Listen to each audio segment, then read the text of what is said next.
how do we get a prospect to like us over the phone? Keep in mind, these are people you've spoken with for all of 7 to 12 seconds, okay? So with this, we use basic NLP, neuro-linguistic. I can never remember if it's processing or programming. It's one of those, okay?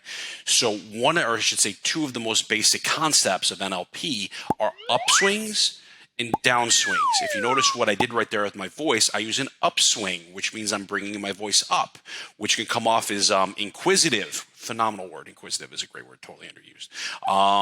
Or it can come off as confused, which you have to be careful when you're using that upswing. You come off more inquisitive than confused. And then you have a downswing. What a downswing is, it brings your voice down and it comes off as being more authoritative. Are you with me? Like I said, you bring your voice down and it comes off as being more authoritative. So when do we use upswings and when do we use downswings? Notice I'm using them. You don't even realize that I'm using them, but I'm using them. And you have a moderate tone as well, which works very well when you need to be language neutral, if you will. So we have to pay attention to what we're doing. So for example, let's say my kid, I don't know, he didn't do the dishes or he didn't take out the laundry who the heck takes out the laundry? That he didn't take out the trash. Lucas, get over here. Why did you not take out the trash? Why did you not take out the trash?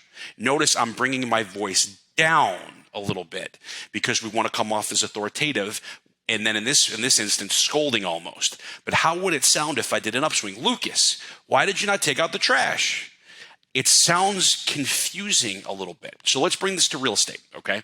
For example, when you're doing expired conversation with somebody, y'all know my line, how in the world did that home not sell? Notice I instinctually did a downswing. So when you say, how in the world did that home not sell? Notice what I did. How in the world did your home not sell? How in the world, upswing, did that home not sell? So what you're doing is you're really hitting both areas. You're getting that upswing at the beginning, okay? The upswing at the beginning and the downswing on the end there. So this is going to hit people in two different ways. So I'm going to repeat this again. How in the world, upswing, did your home not sell?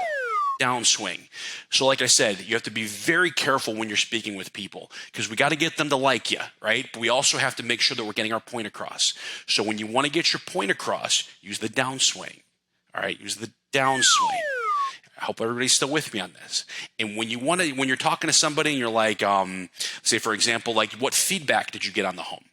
So when you say, what feedback did you get on the home, that needs to come off a little bit more on the upside because you don't want it to come off as being authoritative in that particular statement.